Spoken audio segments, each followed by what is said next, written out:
Hallo bei Ink Up Your Pen. Heute möchte ich euch einen weiteren chinesischen Füllfederhalter vorstellen, der gerade bei mir eingetroffen ist. Und ich zeige ihn euch erstmal. So sieht er aus. Ich zeige ihn euch nochmal in der typischen Plastikverpackung, in der normalerweise die chinesischen Füllfederhalter hier bei mir ankommen.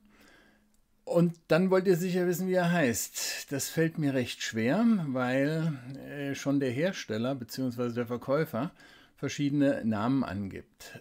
Verkauft wird er als Modell 650 ägyptische Pharaonen. Wenn man auf dem Stift selber die Feder und das Kappenband anschaut, dann liest man da einen Namen wie Pabalua oder Pabaluo und auf dem Kappenband steht eine 982. Also ich würde sagen, am wahrscheinlichsten ist Pabalua 982 und ja, dann gehen wir wie immer vor. Ich beschreibe euch die Bestandteile des Füllfederhalters, dann machen wir die Maße und Gewichte, dann wie immer eine Schreibprobe. Dann sage ich euch, was mir gut gefällt, was mir weniger gut gefällt und zum Schluss ziehen wir ein Resümee. Dann lass uns loslegen. So, hier ist er, der Pabalua 650 oder Pabalua 982 oder Pabaluo 982, 650 oder ägyptische Pharaonen. Jetzt haben wir wirklich alle Namen zusammen. Ich habe im Internet über diesen Füllfederhalter keine weiteren Informationen bekommen. Ich habe ihn auch nur bei einem Händler bei AliExpress gesehen. Mir hat er gut gefallen. Ich habe ihn für 4,50 € inklusive Versand bestellt. Und jetzt liegt er hier vor euch. Also die typische Plastikverpackung, die nehmen wir mal raus. Dann haben wir hier den Füllfederhalter. Und hier seht ihr schon, ich drehe den einfach mal so ein bisschen, woher er seinen Namen hat. Da sind nämlich die Pharaonen schon auf dem Schaft zu sehen, mit verschiedenen Mustern, Blumen- oder Sonnenmuster, Pflanzenmuster. Ja, so sieht er aus. Ich finde, er ist ganz hübsch anzuschauen. Ja. Hier seht ihr auch die Nummer 982. Ich gehe mal näher ran, da oben, 982. Die Nummer sowie das Muster am Kappenband sieht aus wie geätzt. Und dann fangen wir am besten auch gleich mal mit der Kappe an. Es ist eine Steckkappe. Der Kappenring ist aus Metall. Und hier seht ihr auch so ein geätztes Muster, was aus meiner Sicht recht gut zum Füllfederhalter passt. Hier ist der Hersteller nochmal eingeätzt. Mal schauen, ob ich euch das ein bisschen näher ranholen kann. Wir werden mal versuchen, das hier zu zoomen. Da wird es noch nicht schärfer. Gehen wir mal hier in den Schärfe-Modus. So, jetzt wird es so langsam. Pabolus.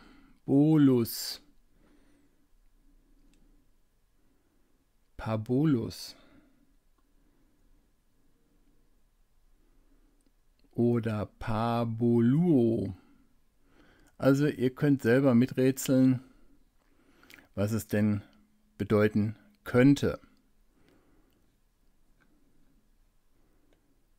So. Ja, dann kommen wir zum Clip. Ein recht fester Clip. Sieht aber so aus, als würde er seine Funktion erfüllen können.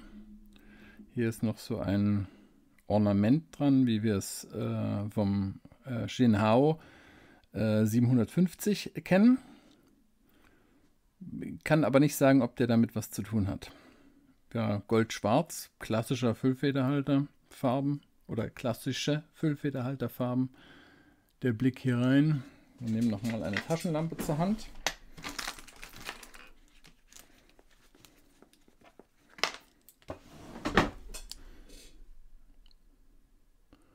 So mit Plastik-Innenkappe, am Ende eine Schraube angebracht. Also auch da denke ich mal, sieht zumindest aus wie eine Schraube. Auch da denke ich mal, ist der ganz gut zu reinigen. Ja, goldenes Band. Kappenkopf, schwarz, rund, glänzend. Keinerlei Aufschrift auf dem Clip. Also auch hier kann man nichts erkennen. Das Kappenband habe ich euch schon vorgestellt. Hier nochmal 982. Also der Verkäufer gibt eine andere Nummer an als hier der Pabalua.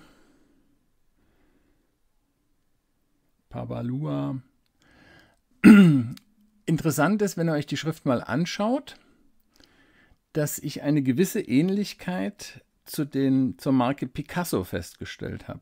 Picasso ist auch eine Marke, die ihr sehr oft bei AliExpress findet. Und ich habe zwar selber noch keinen Picasso, aber ich habe sehr viele gute Kritiken über Picasso gelesen. Insofern könnte es sein, dass hier jemand versucht, diesen Picasso nachzuahmen, will ich mal vorsichtig sagen. Okay, dann legen wir mal die Kappe nebenhin und beschäftigen uns mal mit dem Schaft des Füllfederhalters. So, ein bisschen schräg legen, ein bisschen schärfer stellen. So, also, ich drehe ihn jetzt für euch nochmal rum. Ihr seht jetzt hier die verschiedenen Pharaonen. Seht ihr das nochmal ganz von nahem mit den Ornamenten und der Sonne drüber. Unten auch nochmal die Sonne abgebildet. Ich finde, das sieht sehr gut aus, das Gold mit Schwarz. Das ist auch, wenn ihr es anfasst, so leicht erhaben.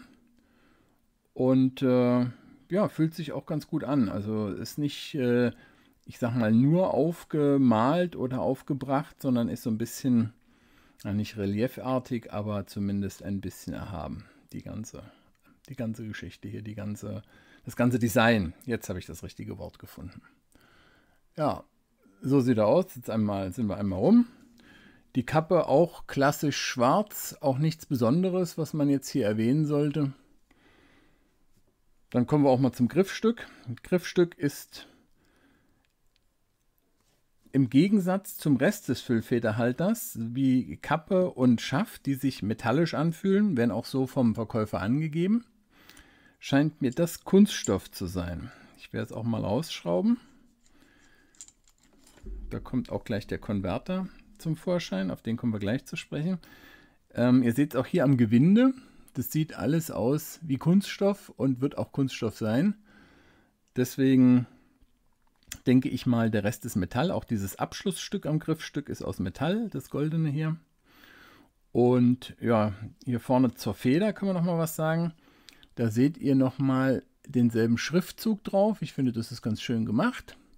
Vielleicht könnt ihr es hier lesen, wenn wir ein bisschen näher ranzoomen. Und dann könnt ihr euch ja mal daran probieren. Also ich bin mir nicht hundertprozentig sicher, was es denn dann heißen könnte. Aber ich stelle auf meiner Website auch nochmal das eine oder andere Foto ein. Da könnt ihr dann auch nochmal schauen.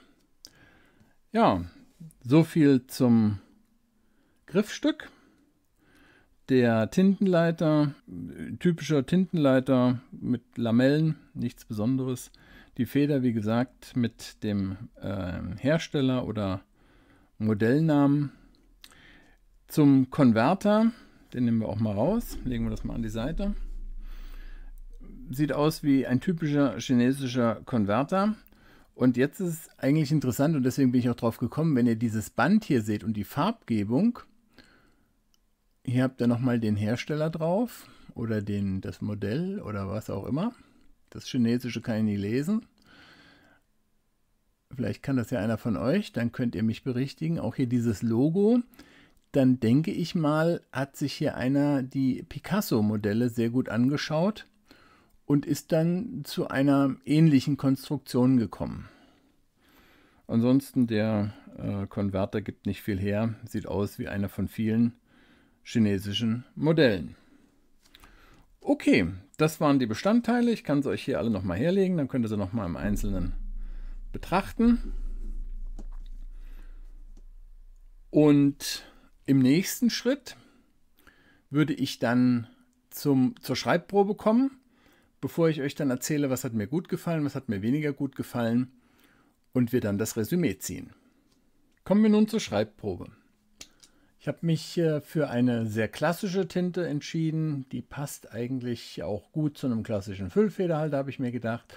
Und zwar ist es die Pelikan 4001 in Königsblau.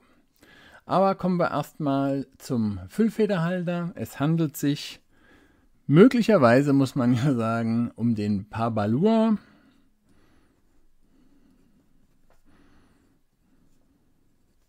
Oder Parbaluo 650 oder aber um die 982.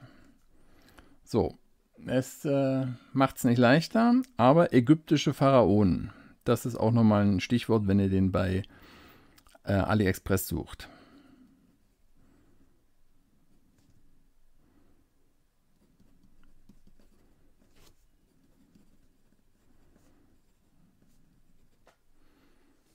So, die Tinte ist, wie gesagt, hoppla,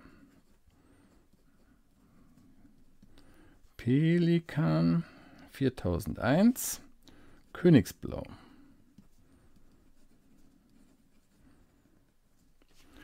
Und das Papier ist Clairefontaine.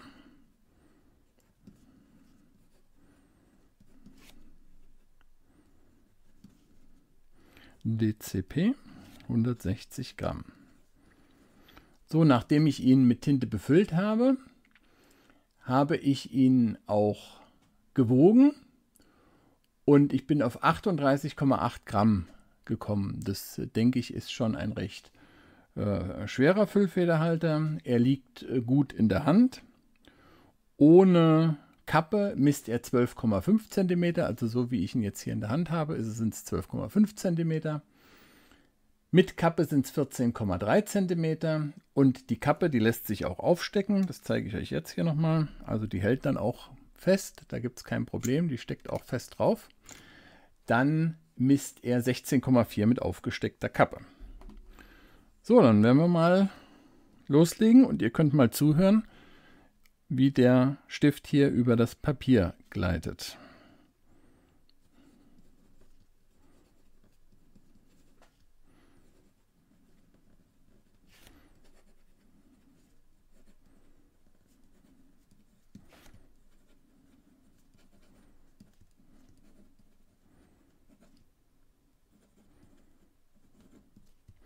Also ich finde, er schreibt sehr schön.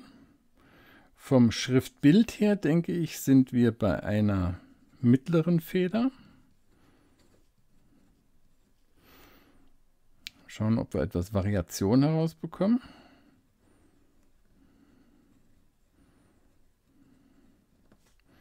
Ja, ein klein wenig, wenn er hier mal schaut. Und wenn er hier mal schaut, dann denke ich, haben wir ein bisschen Variation drin.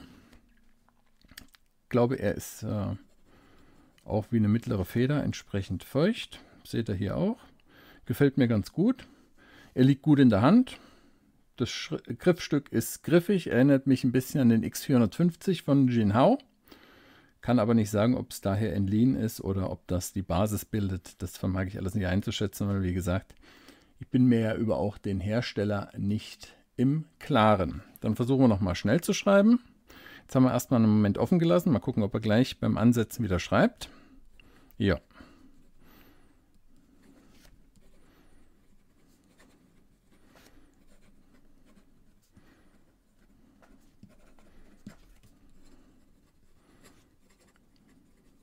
Also gar kein Problem.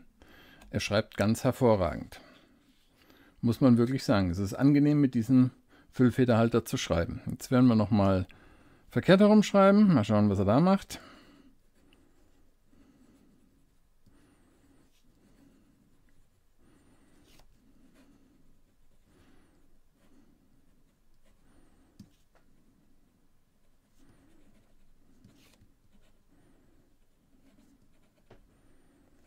Also, er kratzt nicht, das finde ich schon mal sehr gut, aber ihr seht es deutlich an der Tinte, das ist deutlich heller, das heißt, hier hat er Schwierigkeiten mit dem Tintenfluss und ich könnte mir vorstellen, wenn ich jetzt weiterschreiben würde, dann würde er irgendwann aufhören zu schreiben.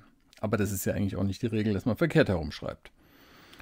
Ja, das war es erstmal zu den Maßen und Gewichten und zum Schreibtest. Dann würde ich euch als nächstes erzählen, was mir gut gefällt, was mir weniger gut gefällt. Und dann kommen wir auch schon zum Resümee. Ja, was gefällt mir gut, was gefällt mir weniger gut am Babalua oder Babaluo 982 oder 650 ägyptische Pharaonen? Also was mir sehr gut gefallen hat, hier könnt ihr ihn nochmal sehen, das ist zum Beispiel das Design. Ich finde, das ist sehr gut gelungen, das sieht edel aus. Mit den Pharaonen ist mal etwas anderes, also gefällt mir sehr gut. Der Tintenfluss, wie ihr im Schreibtest gesehen habt, war auch hervorragend. Da gibt es keine Probleme. Er schreibt sehr, sehr gut, flüssig und die Feder gleitet übers Papier. Also da hatte ich gar keine Probleme, gar keine Schwierigkeiten. Und es hat Spaß gemacht, mit dem zu schreiben. Er liegt sehr gut in der Hand. Das sind so die positiven Dinge. Was hat mir weniger gut gefallen? Es ist halt wieder die Frage, das hatte ich schon mal bei einem Füllfederhalter, ihr könnt es bei meinen Videos euch anschauen. Ich mag es immer nicht so sehr, wenn der Hersteller nicht eindeutig bekannt ist. Ich finde, der Füllfederhalter ist sehr gut gelungen und es gibt keinen Grund, sich irgendwie verstecken zu müssen. Ich habe auch nicht gefunden einen identischen Füllfederhalter, der von einer bekannten Marke ist, dass man sich da verstecken müsste, weil man hier einen Klon produziert hat, aber die Anlehnung an die Picasso-Modelle, auch von der Farbgebung des Aufklebers auf dem Konverter, weist eindeutig darauf hin, dass die Leute sich mit Sicherheit an dem Picasso orientiert haben oder an den Picasso-Modellen orientiert haben. Verkauft würde als 650, das mag jetzt ein Problem des Händlers sein, wenn 982 aufgedruckt ist oder aufgeätzt ist auf dem Kappenband, dann spricht es jetzt auch nicht dafür, dass der Händler sich so genau auskannte bei dem Verkauf dieses Füllfederhalters. Das sind alles Punkte, die mich so ein bisschen stören. Aber letztendlich muss ich auch sagen, tut es dem Schreibfluss keinen Abbruch. Ja, würde ich ihn mir wieder kaufen? Eindeutig ja, weil ich finde, er schreibt sehr gut. Mir hat sehr gut gefallen, wie er in der Hand liegt. Ich mag etwas schwerere Füllfederhalter, ich hatte euch ja gesagt, 38,8 Gramm mit gefülltem Konverter. Finde ich sehr gut. Das Handling erinnert mich ein bisschen an den Jinhao X450, wer ihn von euch kennt.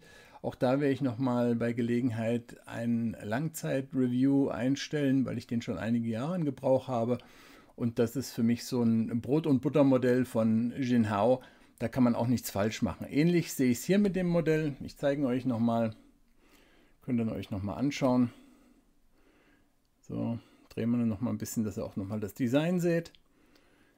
Ähnlich sehe ich es hier. Das ist ein Füllfederhalter, der macht einen sehr, sehr guten Eindruck. Liegt gut in der Hand und ja, mag ein Picasso-Klon sein, aber ich denke, man kann hier für 4,50 € inklusive Versand eigentlich gar nichts falsch machen. Ich würde euch eine Kaufempfehlung hierfür aussprechen. Ihr findet ihn auf AliExpress mit den Bezeichnungen, die ich hier euch genannt habe. Dann werdet ihr fündig. Ich habe allerdings auch nur einen Händler gefunden und insofern ein recht seltener Füllfederhalter. Und dann wünsche ich euch viel Spaß mit dem Füllfederhalter, falls ihr ihn euch kauft. Und wir sehen uns beim nächsten Mal bei Ink Up Your Pen.